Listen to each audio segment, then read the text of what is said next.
The boxing community is buzzing as Gervonta, Tank Davis, and Lamont Roach prepare for their eagerly awaited rematch, which is expected to settle the score after their contentious first fight finished in a draw. Fans and commentators were split on the first battle. Some thought Roach outboxed the strongly favored Davis, while others thought Tank's late charge made the outcome acceptable. Now that both combatants are eager to establish themselves, the setting is set for an exciting bout that may take place in Las Vegas on June 21st, though Davis has indicated that he would want it to happen as early as May.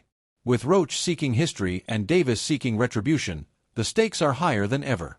The first battle was a wild ride, a strategic game of chess that descended into a bloody conflict. As a huge 10-1 underdog from a lower weight class, Roach shocked everyone by defeating Davis right from the start. As the aggressor, he kept Tank on the defensive for the majority of the opening rounds by delivering body blows, combos, and jabs with volume. I predicted that Roach would win 7-5, and a lot of supporters and commentators concurred that he was in command. However, the story changed in the 9th round when Davis hit Roach with a blow that made him stagger but did not result in a knockout. Some contend that it was the difference between a Roach victory and the final score of a tie, and that moment became the center of the argument. Roach might have taken the decision if it had been declared a knockdown. In their first encounter, Davis didn't appear to be the dominant force we've seen against players like Ryan Garcia and Mario Barrios. Early on, he was hesitant, only landing 1 or 2 blows per round, seemingly underestimating Roach.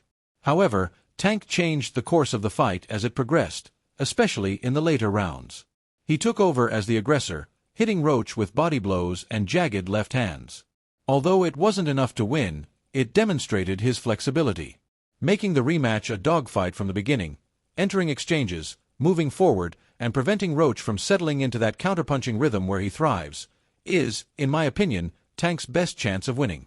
Davis might defeat Roach this time if he fights like he did against Garcia in rounds 3-7 or against Frank Martin in rounds 4-8.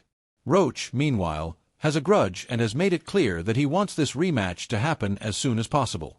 He is aware that this is his chance to solidify his reputation, to silence the skeptics, and to demonstrate that he can defeat a pound-for-pound superstar like Davis. Because of the controversies surrounding the first fight, he has already stated unequivocally that referee Steve Willis cannot officiate the rematch. Many supporters and members of Roach's team think Willis gave Davis the advantage by omitting a crucial moment when Tank kneeled. Interminable discussion has been stoked by the incident and Davis's assertion that oil in his eye had an impact on him. Roach contradicts it completely, pointing out that Davis didn't begin wiping his eyes until after he had been punched, first by a right hand and then by a jab, implying that the shots, not some alien material, were the source of his discomfort. It's difficult to disagree with Roach's interpretation after watching the video. Davis had not displayed any symptoms of eye problems prior to those punches. He wiped one eye after the right hand made contact, but only partially, as he rolled with it. He then wiped the other following the jab. Calling it grease is a stretch given how well the timing matches the blows. In a live interview, Roach stood directly beside Davis and laughed it off, finding the justification unbelievable. "Spit will get in your eye, along with sweat and blood," he replied dismissively. "Timeout cannot be called for that. After all, it's boxing, which is filthy and harsh." However, the grease story took on a life of its own and became a headline that obscured some aspects of the actual fight. The true flashpoint, however, is the knee incident. Following a Roach jab in round 9, Davis went to the corner and cleaned his face with a towel, acts that should have resulted in a knockdown call or potentially disqualification according to the rules. Well-known figures like Joe Rogan have voiced their opinions, contending that willingly kneeling after being punched is, in essence, a knockout. "It's a knockdown if you take a knee," Rogan stated on his program. "It's garbage that he took a knee after being stabbed and left." The sentiment has been repeated by analysts such as Stephen A. Smith and Showbiz the Adult, who claim that Davis took the knee strategically to stop Roach's momentum rather than out of sorrow. It didn't count, regardless of the intention, and that choice was a major factor in the draw. Roach's team is not alone in believing that Willis's mistake lost them the victory. Many fans were certain that a proper call would have changed the outcome, so they bombarded X with replays and analysis. Tank himself yelled at Roach in a passionate interview, making it apparent that he is out for blood in the rematch, while Davis's camp has remained largely silent on the referee problem. Brushing aside the stress, he said, "It's part of boxing." He's right.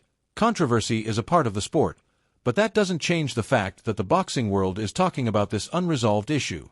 Roach sees the rematch as a chance to change his story, not merely a chance for atonement. Few threw him a chance against Davis, a knockout artist with an air of invincibility, prior to the first fight. Stephen A. Smith acknowledged that he misjudged Roach, assuming Tank would slug a undersized former featherweight. On his show, Smith praised Roach for walking directly at Davis and remaining in his face the entire night, saying, "My God, was I wrong?" Smith went on to say, he fought like the bigger fighter, adding that Roach's stock had skyrocketed regardless of the outcome. Names like Ryan Garcia, Devin Haney, and Shakur Stevenson may be in his future since he has demonstrated that he belongs among the elite, even if he loses the rematch. The reputation of Davis, however, is at stake. A fighter of his quality is not pleased with a draw versus an underdog, and he is keen to dispel any concerns. Although acknowledging Roach's skill, his trainer insisted that their strategy was valid and that they only needed to put the icing on the cake this time.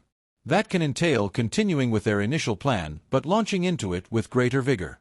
Tank will need to use that energy to overwhelm Roach because his best performances occur when he is the hunter rather than the hunted. Strange side stories, such as the hairstylist drama, have infused the build-up to this rematch.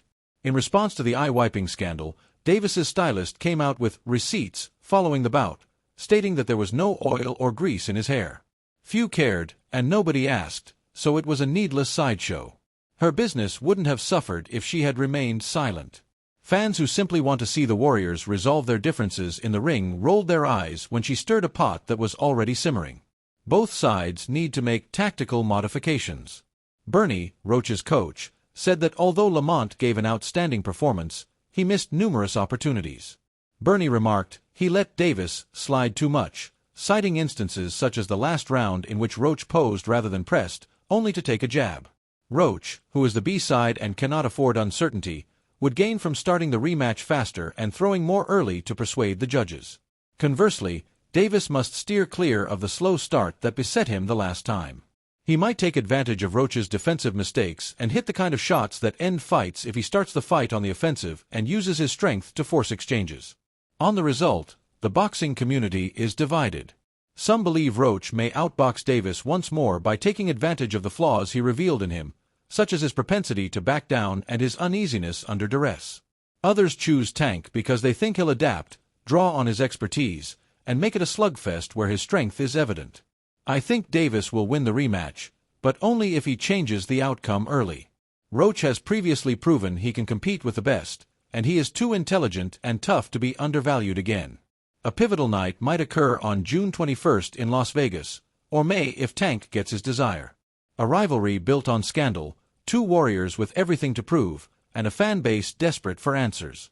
Will Roach surprise everyone and leave his mark on history, or will Davis regain his supremacy? There is no doubt that the boxing community will not turn a blind eye.